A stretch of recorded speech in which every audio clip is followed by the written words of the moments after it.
Hey, everybody. Thanks for joining us for today's ACRL ULS Roundtable.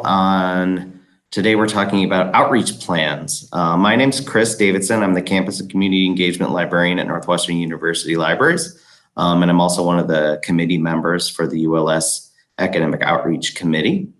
So I think what we're going to do is we'll go around the room, the virtual room, and have everybody introduce. Just let us know what your name is, what your title and your institution are.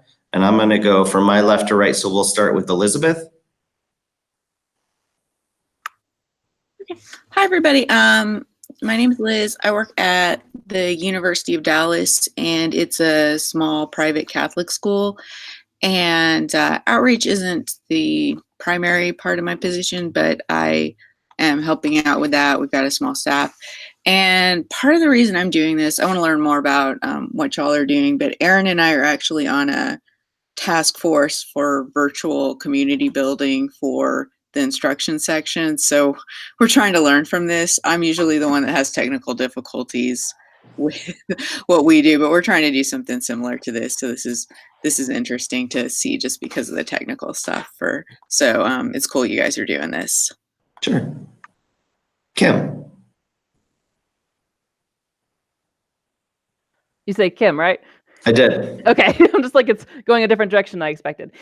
So my name's Kim Scow. I am currently the coordinator for access services at Tarleton State University. But in September, we're going to open a new Fort Worth campus. So I'm shipping from Stephenville to Crowley area. And that tab title will be Manager for Global Learning and Outreach. So I do not have instruction currently in my role. But this summer, I need to start really digging in and seeing what I will be doing in the coming future. Thanks. Maria.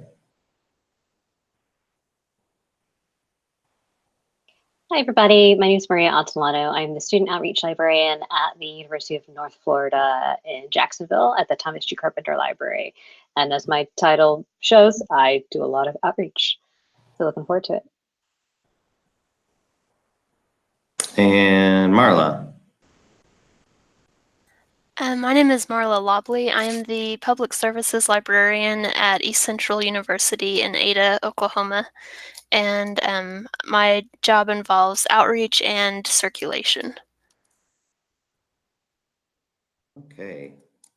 And Maureen doesn't have her mic working, but she is at Fort Lewis College in Durango, Colorado. She's picked up outreach in addition to being the access services librarian, and hasn't had much time to spend on it, and we don't have an outreach plan, which kind of leads into our first question, which is kind of getting an idea of what are we talking about? Because in putting this together, the idea of what an outreach plan probably looks pretty different depending on what your institution is. So I'm not looking to change what your idea is. I want to know what everybody's different ideas of what an outreach plan looks like. What is an outreach plan to you? What purpose does it serve for you and your institution?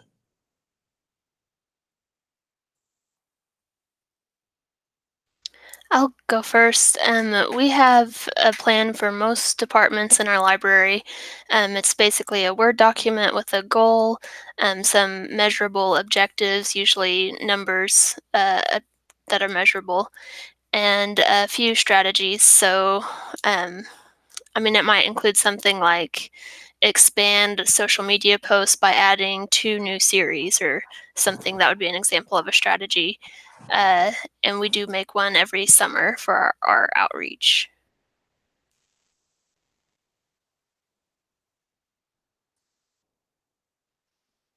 I can go next. It's kind of confusing thinking about plans because we have several different versions of it. So each fiscal year, we have to come up with an overriding plan for all the units and all the committees, which includes budget. So for our outreach committee, which is composed of all of the outreach librarians, we've got student, faculty, and a community person who's a staff member.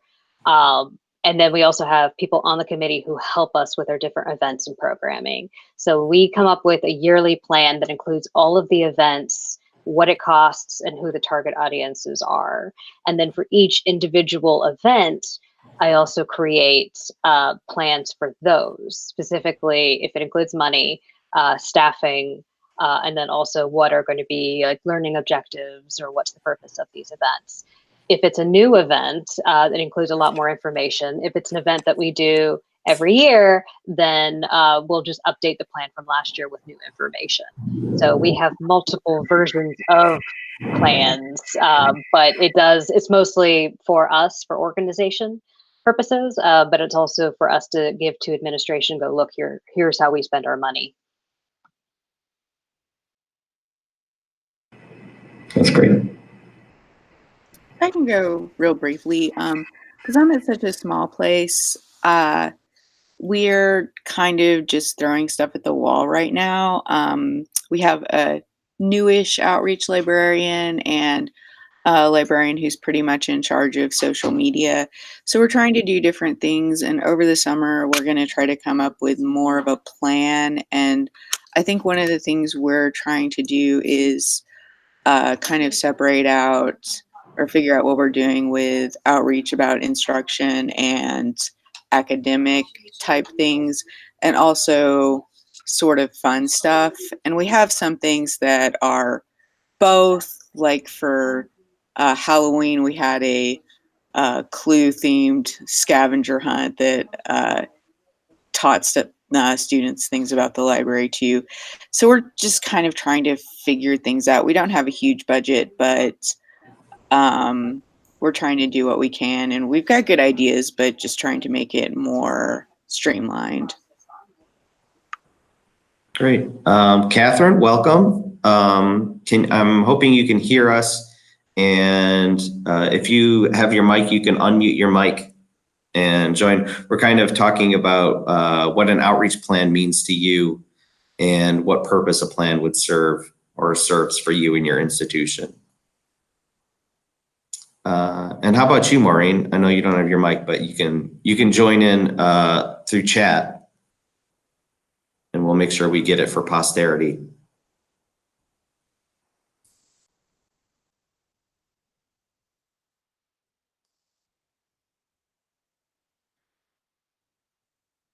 And as you do that, I'm going to move on to our second question, which is like, as you put together your plan, like who do you think should be involved in that?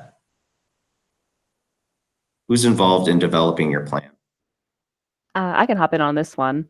Right now, since we are creating a new position, my supervisor and I are working very closely together. Since we've ignored, I would say, to an extent, our satellite campuses. We have like a Waco presence, Midlothian. So trying to tailor how we get instruction to them, I think, will be our first goal. And then from there, we can branch it out together. Mm-hmm.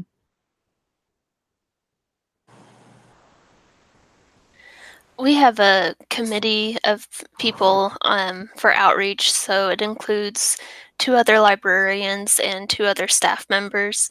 We also try to get students on that committee, but we typically make the plans in the summer, so students aren't there in the summer. And then we run the plan by the director, of course, and all the other librarians.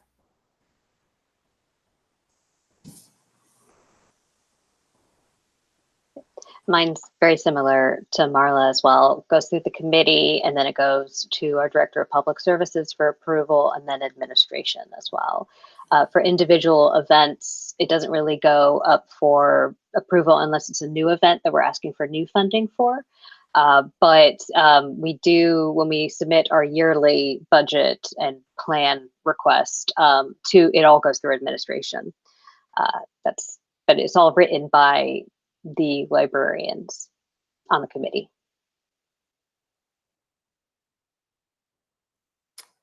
Catherine says, we're a small group, so I lead an initiative planning, but bring it back to our library faculty during all phases, going to admin for approval at the onset.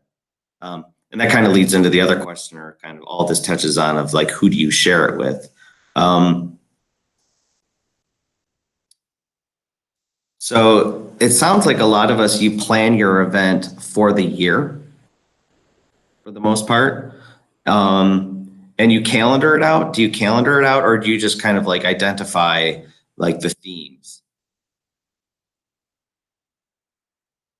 I mean, we start advertising for events.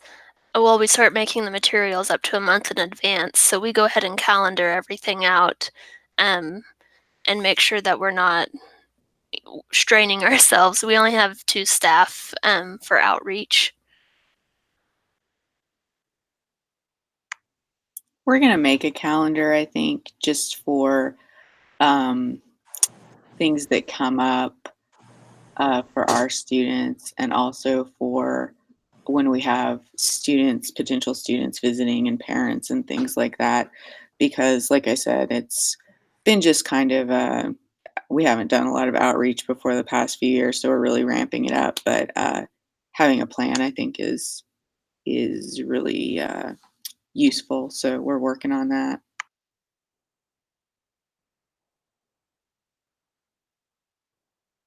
How do you all handle things that then come up on the fly?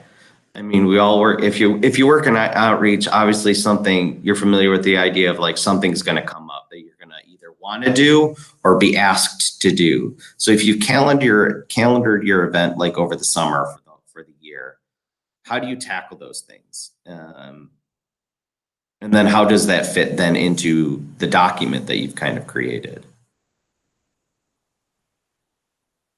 I mean, we do have our calendar, and things do pop up, and sometimes it's just a matter of it's an opportunity you can't say no to.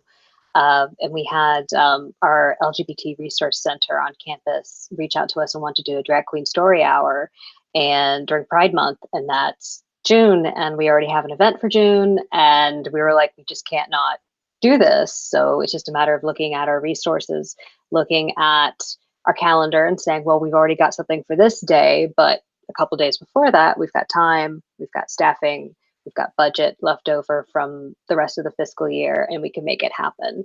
So having that plan allows us to be a little bit more flexible about things that might come up that could be really, really impactful, specifically for the students, but for anybody for the library. But sometimes you just have to be willing to go, yeah, sure, and then think about the, oh God, how after. But when you have a plan, that makes it a lot easier.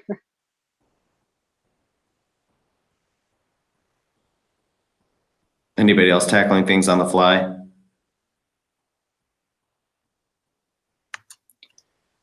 Yeah, we just have things come up, and being such a small place, it's a little bit easier. We don't have to go through a lot of committees, and we don't have a huge budget, but we can just use what we have and cobble things together. But yeah, once we have something, just adding it to our calendar so we'll know it might pop up again in the future.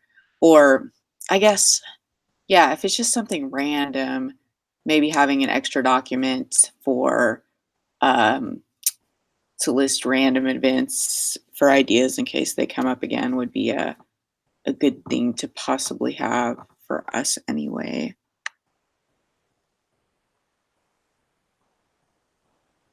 Yeah, we're kind of the same. We have a calendar of things the library celebrates throughout the year, but depending on student requests or whatnot, we tend to find things just to throw in each semester that are new and different.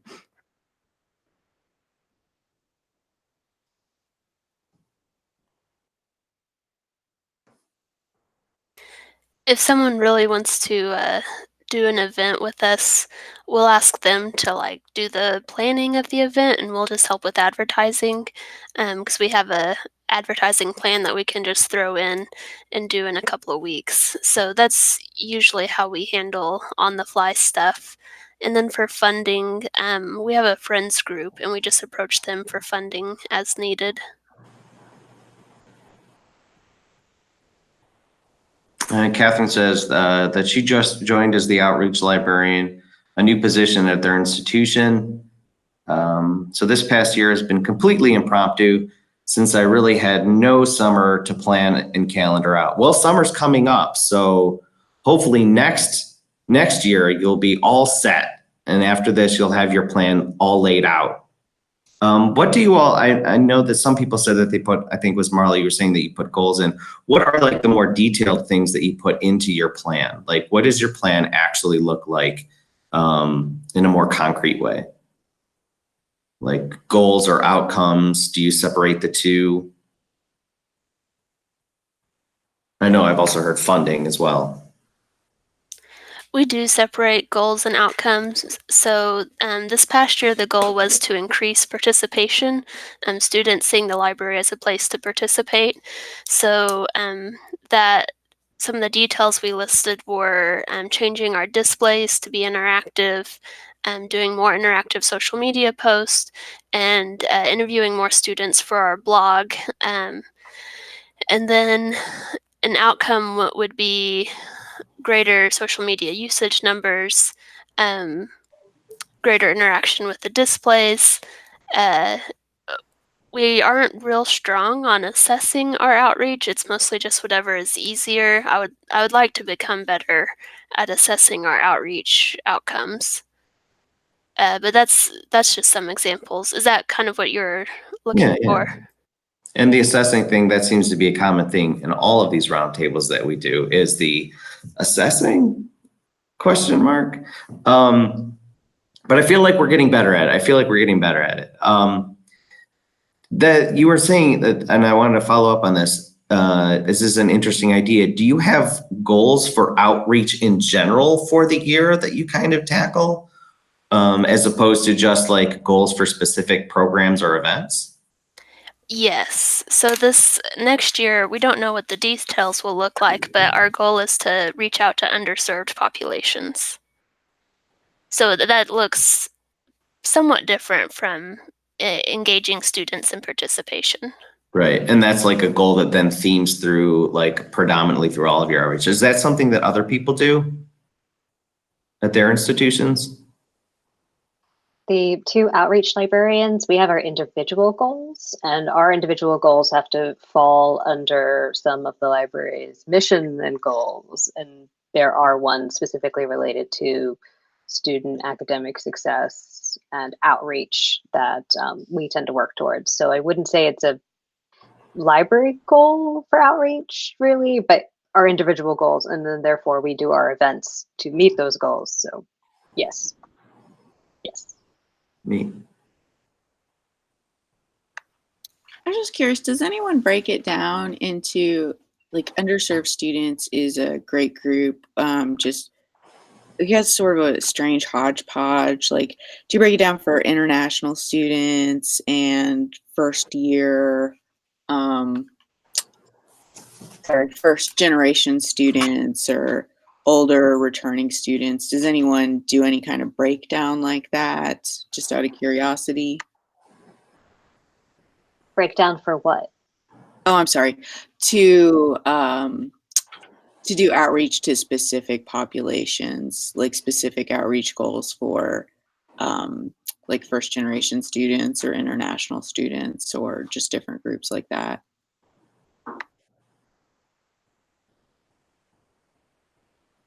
As far as I'm aware, right now we don't. We do have some instruction librarians, but they're very tailored to classes and not really generic sessions.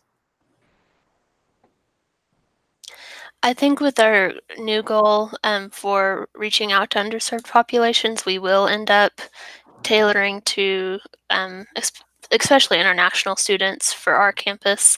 But I don't know what that will look like exactly yet.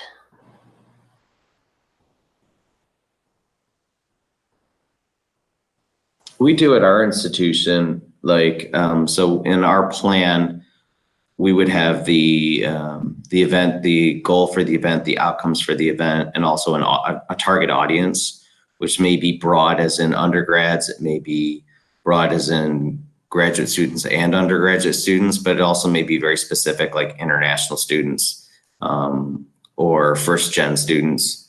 And if it is targeted like that nichely, there's a campus partner that we'd specifically be working with who has them as a target audience that they serve specifically.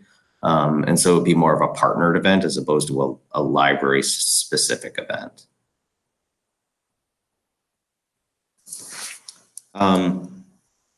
What about building your plan? Are there any tools that you use to put your plan together? Is it just a Word document, which I think Marla said that yours was? Do you use like Slack or Trello or something like that? Do you just keep it all up here, which is what we've been doing for the last 6 years, and now we're trying to actually put on paper somehow? I actually found I started with Word docs, but things changed so quickly for some of the larger events. I started putting it in OneDrive. We've got Office 365 on campus. So it would be to a point where I'd go to a meeting and somebody would suggest something, or somebody would ask me a question and go, oh, that should go in the plan. And I'd have to wait and go back to my office to open it up and check something or change something. So I started putting it in OneDrive, and it makes it easier to share, especially with people who are helping me with outreach. And it's changed my life, honestly. So if you work collaboratively on a plan, especially, or if you're just crazy like me and wake up in the middle of the night and go, oh, that's great, I should add that to my plan. Office 365, OneDrive, or Google Drive works really, really great. Maria, can I follow up and ask you, you have your outreach plan, you have your specific event plan, and they are separate, right? Okay. Yes. So the outreach plan basically is just the yearly plan. Right. All the individual event plans fall under that and support it. The outreach plan overall is just basically, here's why we need money this year. But also here's what we have planned that we're going to use your money for. But the individual plans can get really, really complicated, really detailed. So I actually pulled up my finals week plan for spring, and it's 6 pages long. And it's a lot of different individual things about all the different events and activities that we do during finals week. But it's got a big table for the budget breakdown. It's got a list of partners and what they're giving us for in-kind donations. It's got a calendar of events that we were doing and a breakdown of how we're going to promote it. So it's everything that I could possibly think of, and then all supporting the fact of why we're doing it to begin with.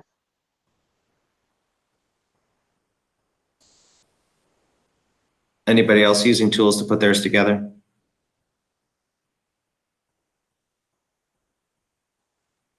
I think for now I'm just sticking with Word, and then we might streamline it down the road. I really like the idea of Google Drive. I hadn't thought of that before, so I might steal it.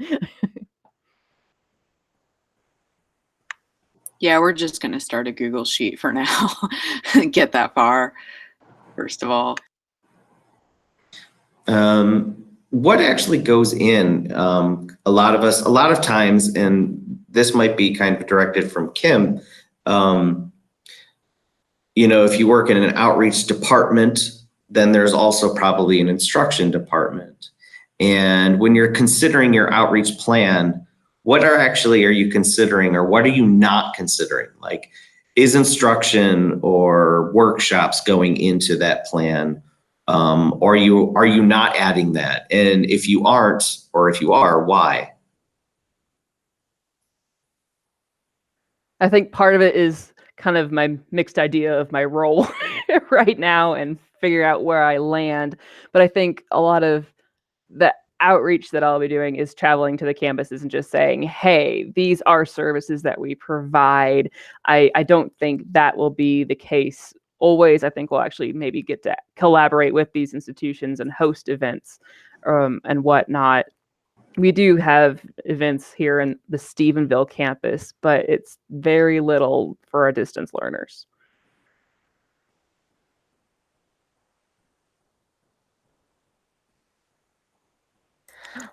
For us, outreach is more about promoting the library as a whole, and like if the instruction department wanted to host a workshop or something, then they would come to me and I would advertise it, but it wouldn't really be part of my plan.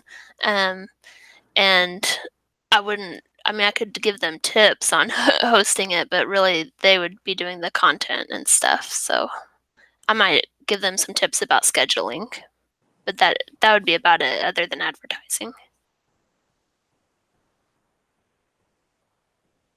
Mary, I think I see you nodding your head. Yeah, same for us. If we do partner, for us, outreach and instruction are two different units, but they're both in the same department. So if we do partner on a workshop or we've done like research parties or something, and it depends on who is the lead for it. So if instruction is the lead, then outreach might help, but we're not going to plan for it. But if outreach is the lead and we invite instruction to help with like our Halloween event or our welcome back breakfast, then we'll plan for it and then just work them into it and share the plan, obviously. Uh, and then, but it depends on who is in charge and what the actual objective of the event is. Is it outreach or is it instruction? Is it informational or is it they're going to have to do this for grade? Catherine says that we divide by course integrated, which goes into teaching assessment versus non-course integrated workshop sessions, which belong to outreach, especially since teach information literacy is one of our outreach assessment criteria. And I think I asked this question maybe partially from a selfish perspective as somebody who's trying to figure out what an outreach plan should involve. Is like, what do you get out of an outreach plan? I mean, for me, like, as we're trying to think about it, some of it has to do with like identifying the goals overall that need to be done and addressed from the library's perspective, and then seeing where the gaps are by what we're currently doing and what then falls into that and what doesn't fall into that. Like instruction might be meeting some of those goals, which lets us look at it from a whole library perspective. Whereas if we left those out, we see some gaps, but that maybe would not be related to what our team does. So what do you see as what is the basic goal of what your plan is trying to accomplish for you or for your institution, or maybe and for your institution, since you share it with administration? The plan for me is essential in time management and keeping my staff on track and making sure I don't get lost in the semester and forget to do something that we talked about doing in the summer. It also lets me have one time of the year where I gather ideas from other staff instead of just having them. I mean, they don't. If I don't ask them, then they're not gonna tell me. So if we don't sit down once a year and intentionally gather ideas, that's not just gonna happen throughout the year. Um, but kind of to your question, since most of our departments in the library have a plan like that, then we get to come together and talk about those plans and identify gaps, identify overlaps, and we kind of have we even use a similar document to make the plan, so that's very helpful. But we're definitely smaller than Northwestern. We have 6 librarians, including the director. Each librarian has one department, except I have 2 departments.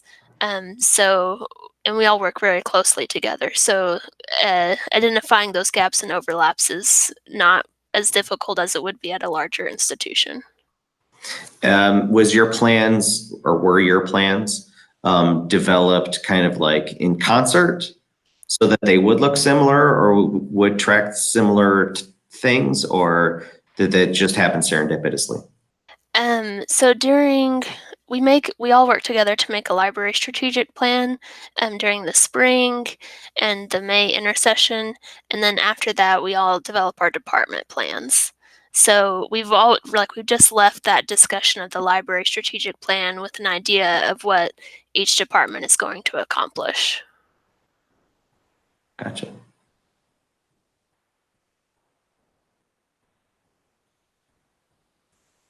A plan is also useful, especially if you're doing recurring events. So we've been doing outreach events, some of them 5 or 6 years in a row.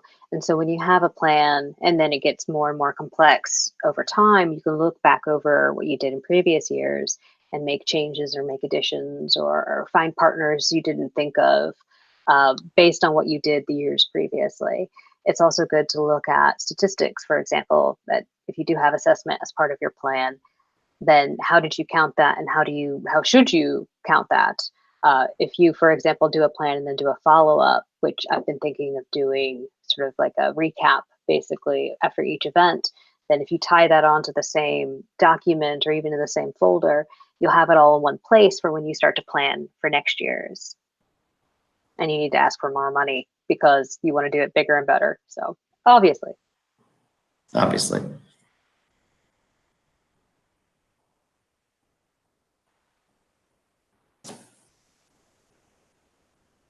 And this even goes for people that don't have one. Like, what do you think you would get out of it? What is the goal of having one? For me, I really like something that just keeps me on task. So if I can set smaller goals in order to achieve the big ultimate goal, I find it much easier to wrap my brain around and do it successfully.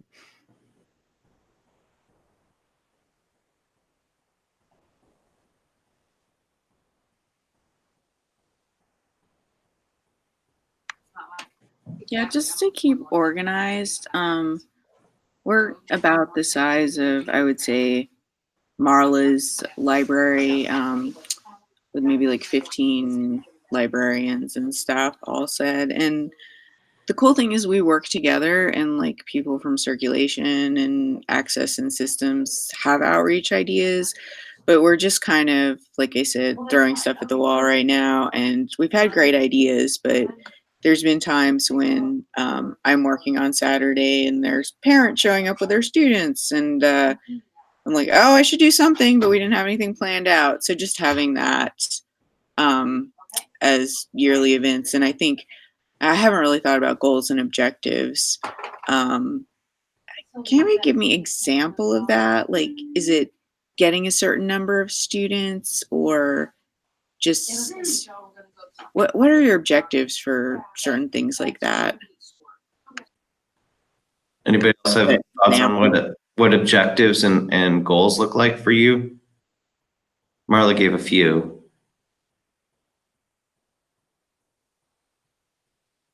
So it depends on the event, but my goals and my objectives are, why are we hosting this specific event at this specific time of the academic year?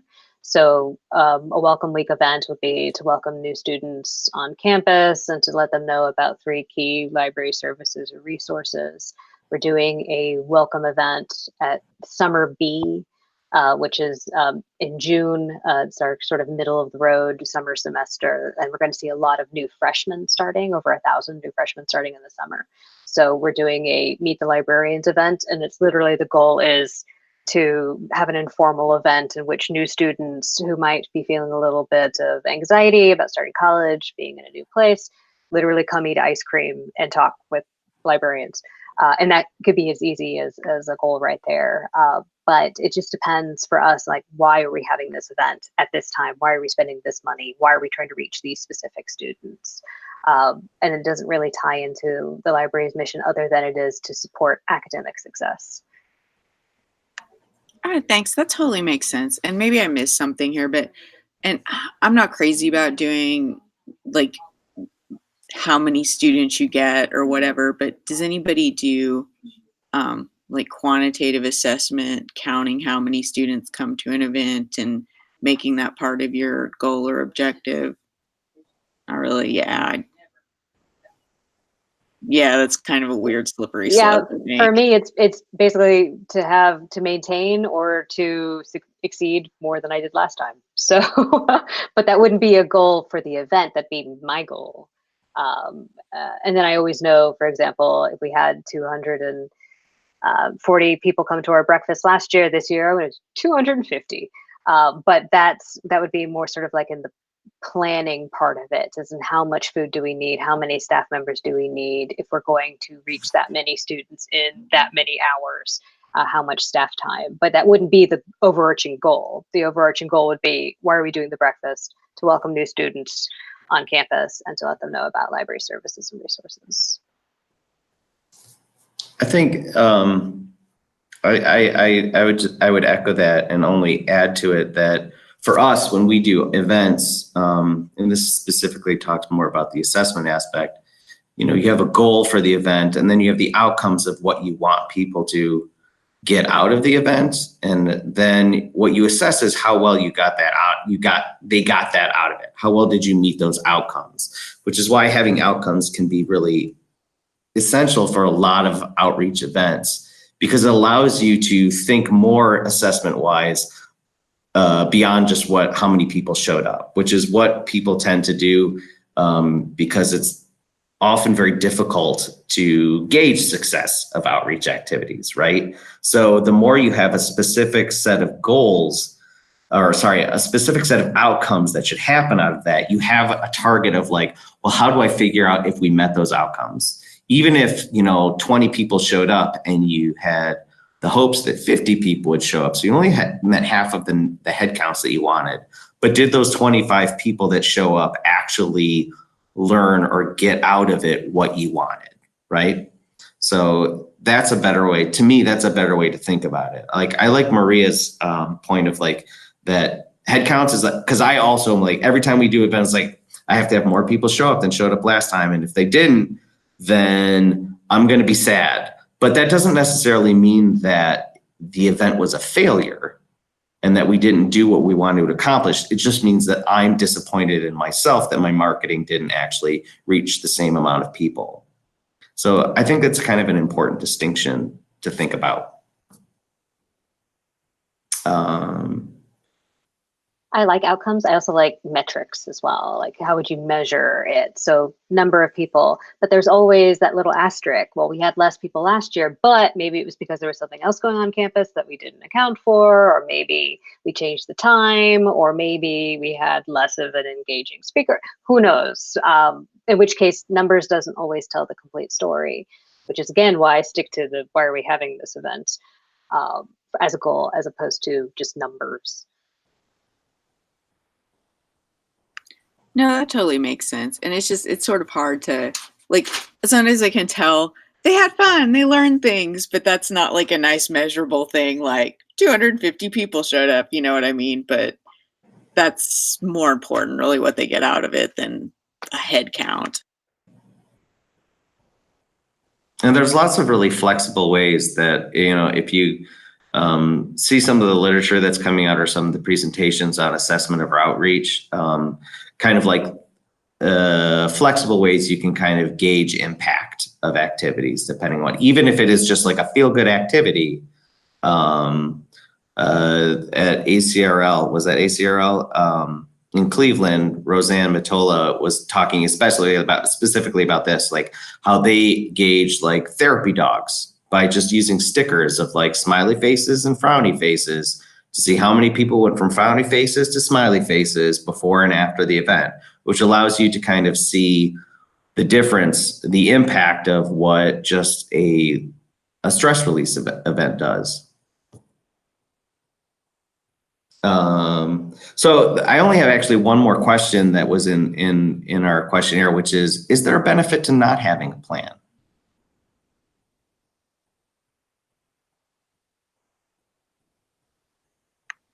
Flexibility, I guess. You don't get stuck in a rut of, you can't do something new. It doesn't seem like any of you guys work at a place that's super draconian and doesn't let you try new stuff out.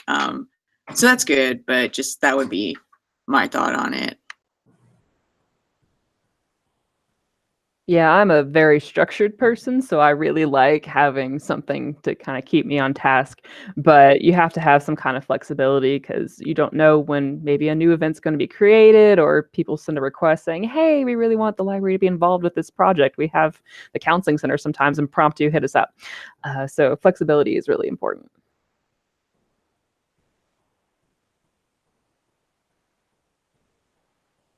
Any other benefits to not having a plan?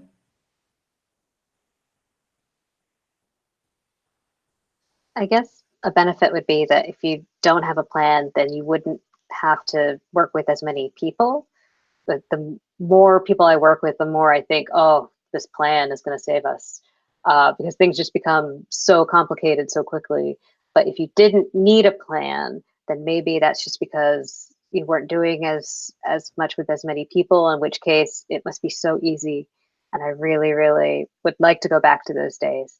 But I love my plans personally. Catherine says, yes, providing fresh and new programming as opposed to signature library events can draw in new crowds. And that's actually, I think that raises a really good question, which is something that I struggle with in my job is when I do all of these signature events throughout the year, are we just getting into a habit of just doing the same things every year? And are we missing opportunities to figure out like, no, we should either do this completely differently, or we're missing opportunities to do other things instead. Does anybody have any way that you kind of tackle that stagnation of annual repetition, or how you tackle that at your institution? For us, it becomes pretty clear when a recurring program has kind of lost its magic, just because we do head counts every year and can compare over previous years. So we don't treat programs as sacred cows that we can't ever get rid of, but our most attended events are recurring events. So last year we had an escape room, which was a pretty big event. About 40 people came, but this year when we had it, 80 people came. So the repetition definitely helps for us.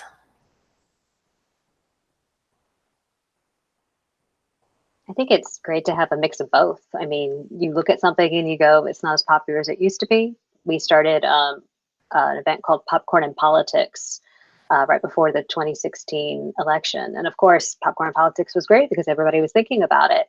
And then a couple years later, it just dwindled and dwindled, and it was hard to work with our poli-sci department, who were supposed to be our partners for these events, and it ended up just being us running the show. And so we killed it, and then we're going to revisit it for this next year when we write our new plan. But other events took its place, and now we're working on something called Science Cafe with psychology, which is great for now, but maybe in a couple of years, who knows? But definitely try new things, but keep the ones that people still love and you love to do and have success with. Are there any other questions that other people kind of wanted to address or ask or share about how they do things at their institutions? If anyone has other creative assessment ideas, I would love to hear them.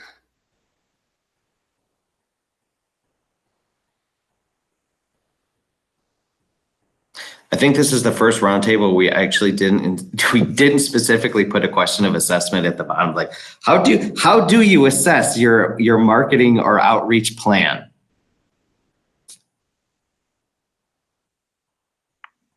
This is kind of a simple little way, but like one of my coworkers has been very creative. She made like library book themed Valentine postcards and bookmarks. So we just count how many people have taken. And when we did like a clue themed Halloween thing, how many people turned in their forms for the contest. So that's still kind of counting stuff up, but just in a slightly different way, giving them something, or being able to count something concrete that people take or leave, I suppose.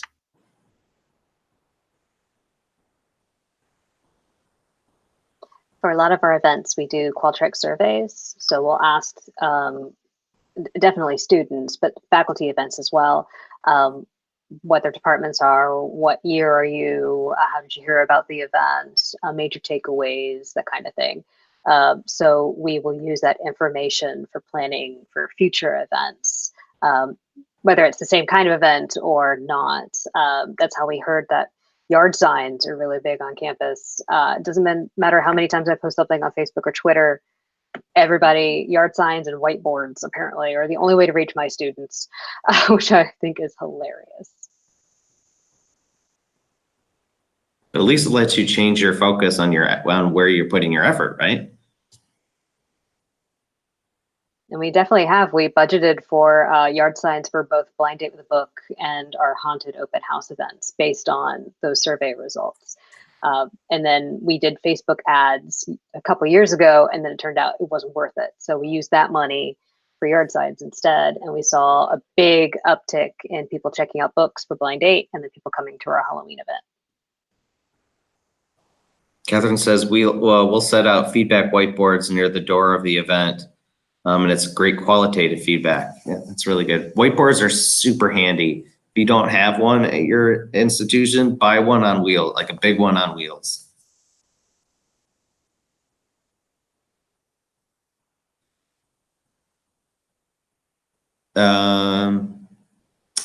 I'd also agree with Maria's comment too. We use Qualtrics as well for any event that requires like a registration. Like if it's an activity where you like register to win prizes, prizes are always a good way to get participation. And then we just build into that registration form a couple like pointed questions that kind of get at, again, the outcomes that we were hoping to meet, which allows us to see how well we're hitting those marks. But when it's not a registered event, it is a little more difficult to get people to actually fill out surveys from in my experience.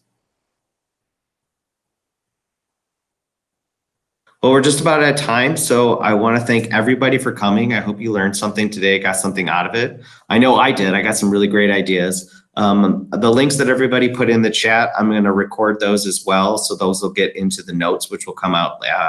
I think it's next week once the last roundtable is over. We'll compile the notes from all 3 sessions. So thanks again for coming, and we'll look forward to seeing you around and hearing from you soon. Thank you, Chris. Thank you. Thanks.